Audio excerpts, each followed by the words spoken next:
ومن يضلله فلا هادي له ونشهد أن لا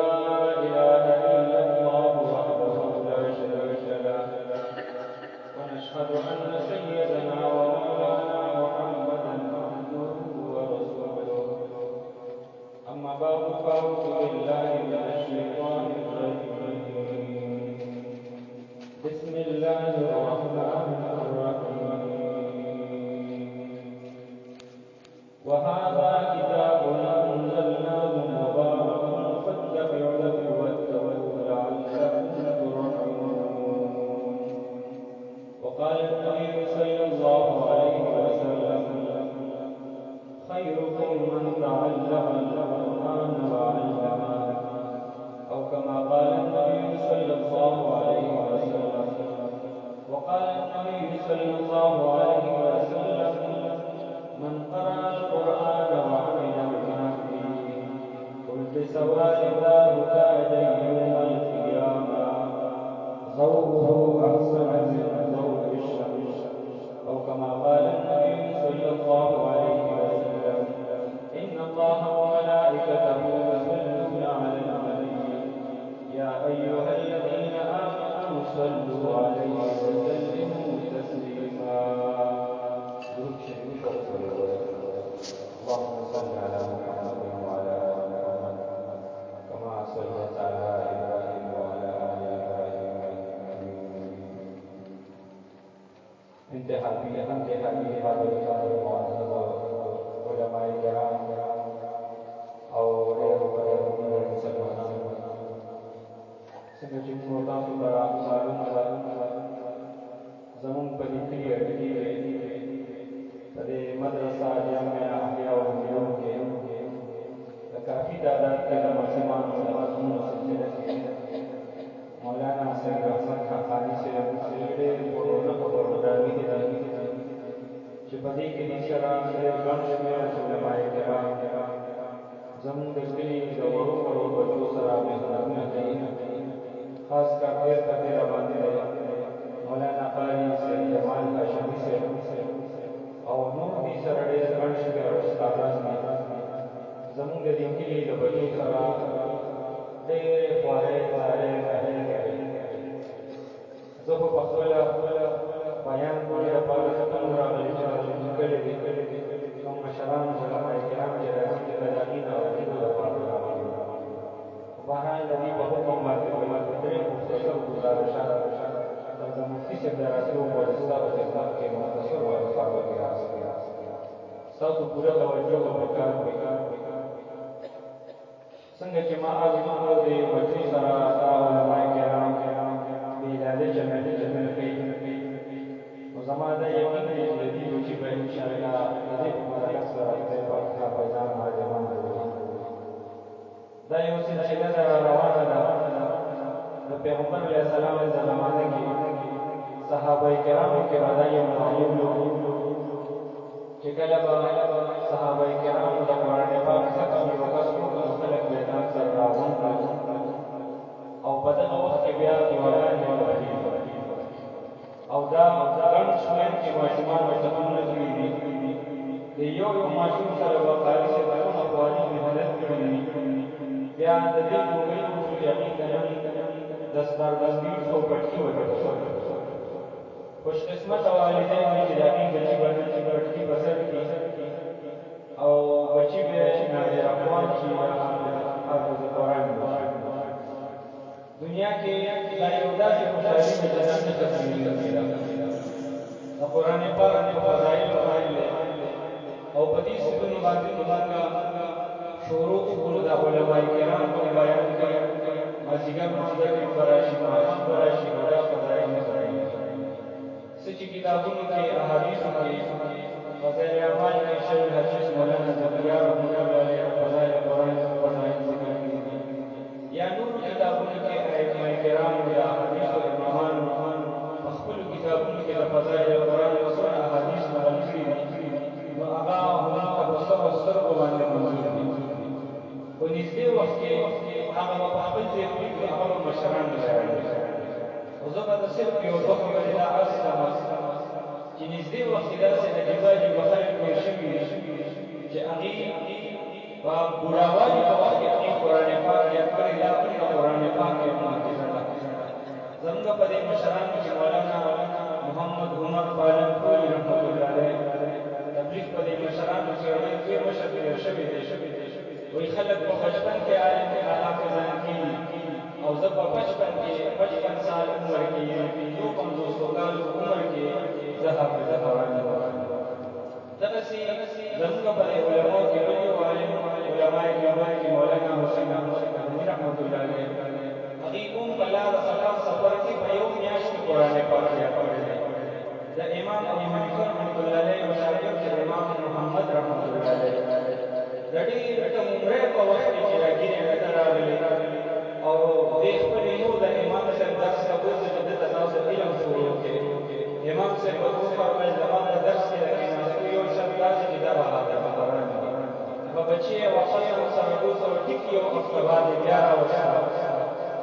इमाम से बदू से मतलब में जमा पदर्स के रखना इसका शब्द है जिदा बच्ची का हाफिज कुरान यो हफ्ते के कुरान पाक याद कुरान पाक के और बिल्कुल वैसे कुरान पाक याद नूर इंडेर शराई सुहाग मिलाद जड़ी दकम में वो वक्त को कुरान पाक याद करे और दे दा हट उम्र वाला अपन दोस्तों का उसके दो कालू का यो कालू दासी तारीख निकली जुड़े वाकयात में उजबत से बदल हवाले बदल वास्ते योजन और मुल्तान का देहात के दर्स की इज्तिमा और कुरान पाक लिखा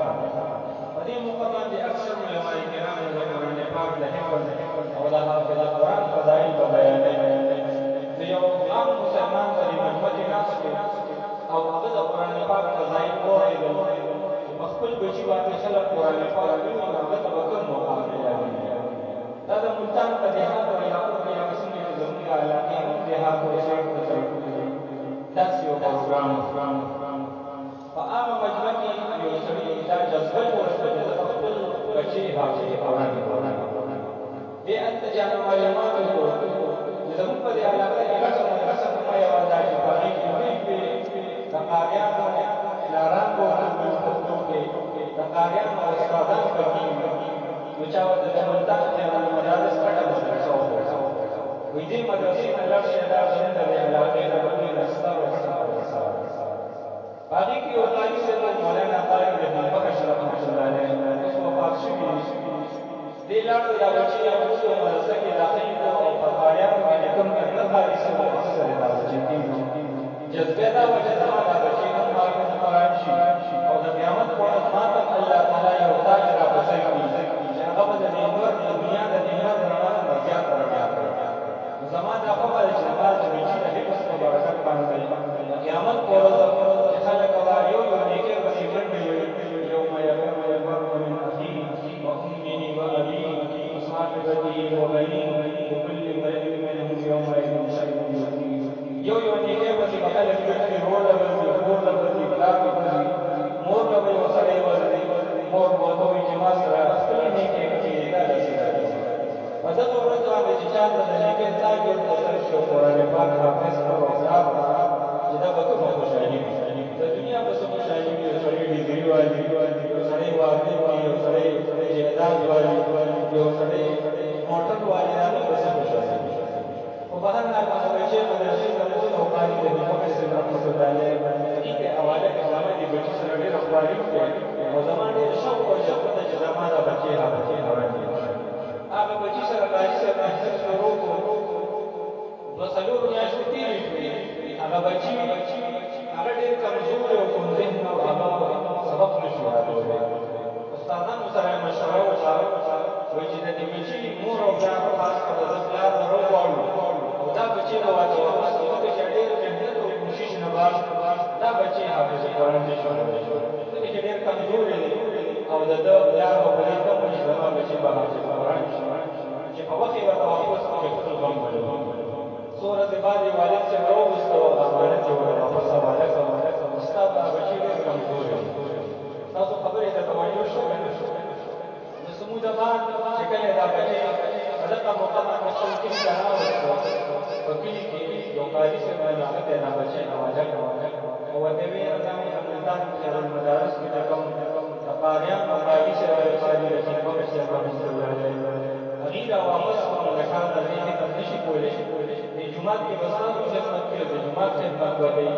ما ته په دې باندې فکر وکړي چې د قیامت په ورځ کم از کم ما ته د یو طالب علم د کار په نوم باندې احوال نشي ورکړی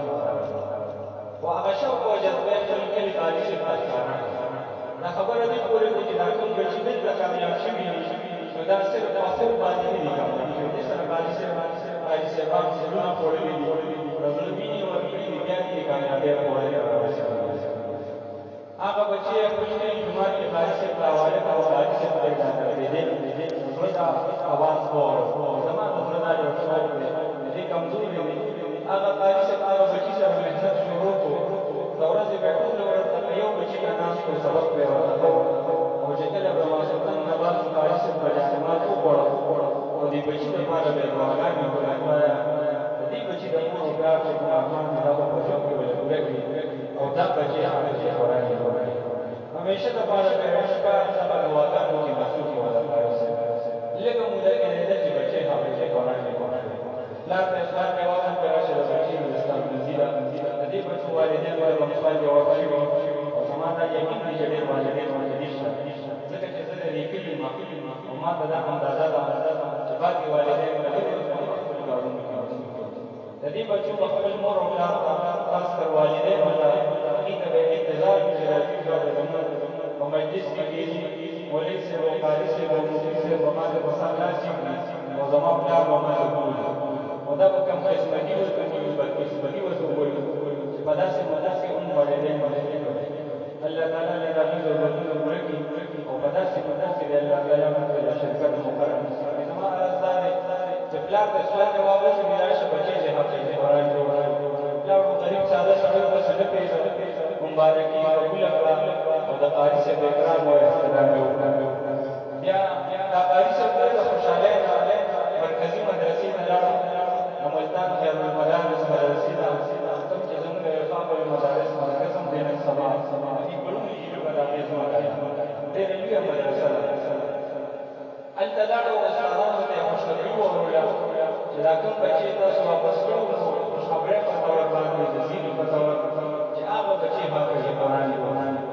هغه استادانو خپلو کې اریان انجینر څنګه چللی یو بچې د ملتان په مرکزي خیر المدارس کې د لوی قاري صاحب سره هغه حافظ قرآن نه جوړېږي او د کلي په یو وړه مدرسه کې د یو قاري صاحب باندې محنت باندې هغه حافظ جوړېږي دا څه وجه ده دا وجه دا و چې د پلار پلار یې ساده سړی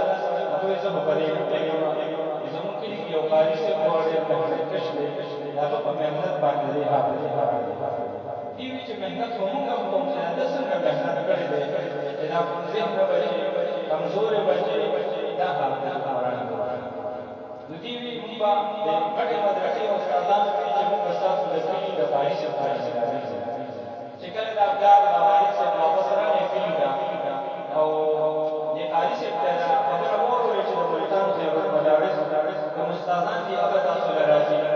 ده ویل دا زما د استادان دي زه به لاړ شم او دې قاري صاحبانو سره به مې دا والد صاحب د کلي د قاري صاحب او دغه حافظ قرآن بچي درې واړه خیر المدارس ته لاړل او هلته یې د استاد نه تپوس وکړو چې دا د څنګه حافظ به په څه طریقه دې ورسره وکړم او استاد ورته ویل اوس هم وویل نو مې پلار مې نه دی ویلي چې تاسو رانه تپوس کوئ نو دلته به د ورځې ما ټوله ورځ سبق خو یو ټکي به مې سره باز وایي او چې کله به شپه شوه نو د هغې نه پس به ما ټوله شپه د ده لپاره دعاګانې وکړې د دې یو محنت په برکت الله تعالی دا حافظ قرآن جوړ کړ زما عرض دا دی محترم چې دا بچي کله حافظ قرآن یا رحمان جوړېږي نو دا داسې په ګپ شپ باندې نه جوړېږي چې ټوله ورځ ورسره استاد ګپ شپ لګي او بیا بله ورځ دستربازۍ پروګرام کېږي او پټکې ورته پسوی نه دا یقیني دا د رحمان بن حافظ قرآن دی دې سره پوره محنت شوي دي د دې محنتونو په برکت باندې نن موږ تاسو په خوشحالۍ کې راجع شوي یو په دغه مختصرو کلماتو اکتفا وکړو الله تعالی زما ته تاسو ته د استعمال جاري هغه نصیب وګرځي واخر دعوانا